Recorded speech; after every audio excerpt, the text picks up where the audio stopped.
Well, notice it's an approximation. Oh. So why did I do that?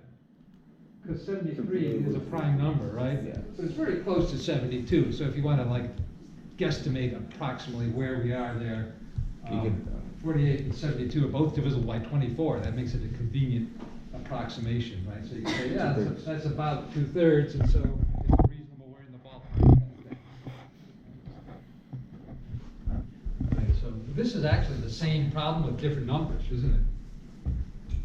Or different sort of dressing up. Yeah. So we want to find this y coordinate here, right? So what is this? This is our question, right? What is the sine of twice the angle? That's going to be this y coordinate, right?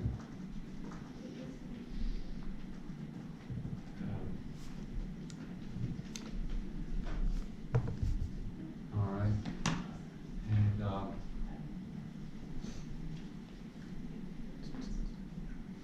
so how do we go about this?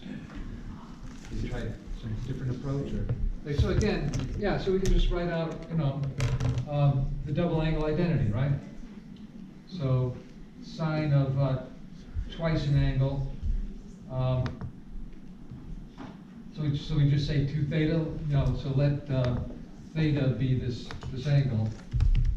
Right, so this is theta, this is theta. The angle whose tangent is, and that's the way to read this, right?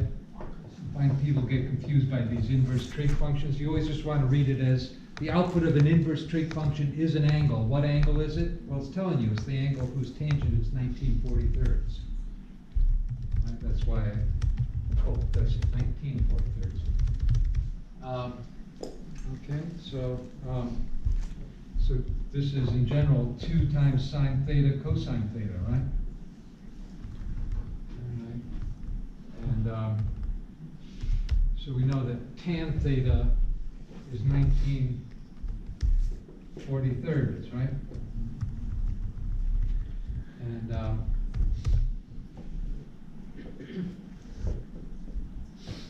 so tan squared, and 1 plus tan squared, that'll get us secant squared.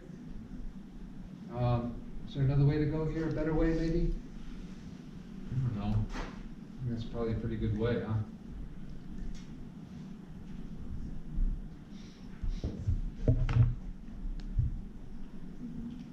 Okay, so that says that sine theta is equal to 19/43 times cosine theta.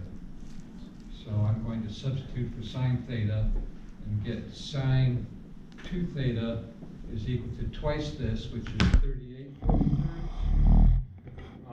Right, I'm substituting for sine this, multiplying it by 2 and getting the cosine squared. So now from tangent we can get cosine squared, because what? Tangent squared theta plus 1 is secant squared theta.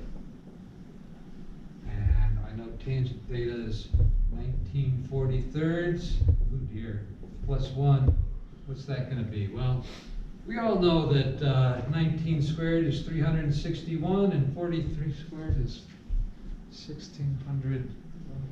Plus 240 is 1849. Well, that was a good year.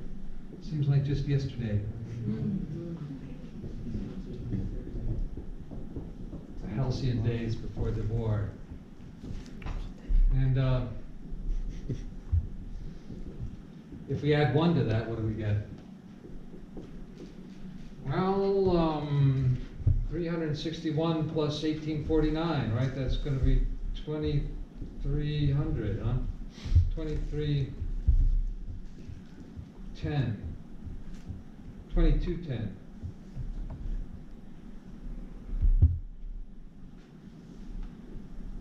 Are you verifying this? 1849. Did I do the square right? 1600 plus 240. 1849, right? So 2210. Sure. So that's secant squared, right? So what does that say about cosine squared? It's going to be the reciprocal of that, right? So 1849 divided by 2210. Does that reduce? I don't know. But I can now say this is 38/43 times 1849 divided by 2210. That I can reduce, I think. In fact, 43 squared, right, is 1849. So I can reduce by a factor of 43. How many times does 38 go into 2210? I can go 19 into 1105, huh? Reducing by a factor of 2. Yeah. Does it go in evenly? I guess that's my question, because if it doesn't, then I need to do something else. 5, 6, too big? Yeah, 6. 6 is too big. So 5, 45, 95. Subtract, I get 155. Am I doing that right? I think so. It's not working out nicely though, is it? Oh, no. Yeah. Oh, well, I could have gone in 6 times. What am I doing? Yeah. Oh, no, I couldn't.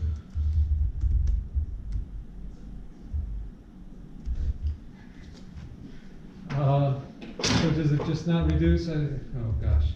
All right, so I'm trying to do 2210 divided by 38. And it's been a long day. Yeah, so it doesn't go in evenly, right? So I'm just sort of stuck with it, right? So I'm going to end up with 19 times 43 over 1105, right? Unless I made some other boo-boo. Did I make another boo-boo? What's 43 squared? 43 times 43, that's 1849, right? Yeah, I did that right. And if I add 361 to that, 1849 plus 341, that's 2200, and, oh, what happened? Plus, oh gosh, 361, a lot of numbers tonight, huh? What's that? That's 2210, I did that right. And so that's secant squared. So cosine squared is the reciprocal of that, and I've got now cosine squared times 38/43. Why? Because that's twice 19/43. Sure, and tangent is 19/43, right? Usually they work out the numbers a little bit more nicely, which is, I'm a little surprised that this one didn't work out more nicely, but okay. What did the tortoise taught us? You get what you get and you don't throw a fit. All right, so you have to figure out what you got. All right, so I got this, right? So what's 19 times 43, I guess is our question. 19 times 43, oh, where am I? I'm over here. 19 times 43, okay, that's 817.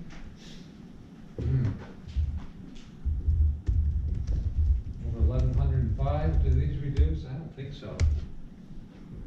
You know, we kind of decided already that unless 43 goes in evenly into, that's very unlikely, huh? Okay, so, but this is a number less than 1, right? And what is it approximately? 8, that's going to be about 0.8, huh? And does this look like about 0.8? No, it doesn't. It looks smaller than that, but that could just be me screwing up. So should we divide that by 1105? Yeah, we get 0.74, which This looks like, you know, if I'd made this angle a little bit taller and the double, only, so we'd be up about 3/4, a little bit less than 3/4. So it seems like it's not ridiculously off, given the vicissitudes of my drawing. So let's go with it, right? So what do they want us to enter in, an approximation or the exact thing? Answer should be exact, and all fractions should be reduced. Oh, that's scary. Okay, well, I got 817 by 1105, which, by the way, this is November 5th, that's Monday. Remember. Okay, so, well, trial by fire, oh, that's wrong. Oh yeah, you missing it. You're missing one. Oh, yeah, I did leave out a 1, I thought I put in. Oh, okay, that's right, okay. Just typo. Yeah, we're gonna have to dock you 10% for that. Yeah, 10%, I'm afraid so, 0.9. Yeah. I will take my lump, I will get what I get and not throw a fit. Okay, so,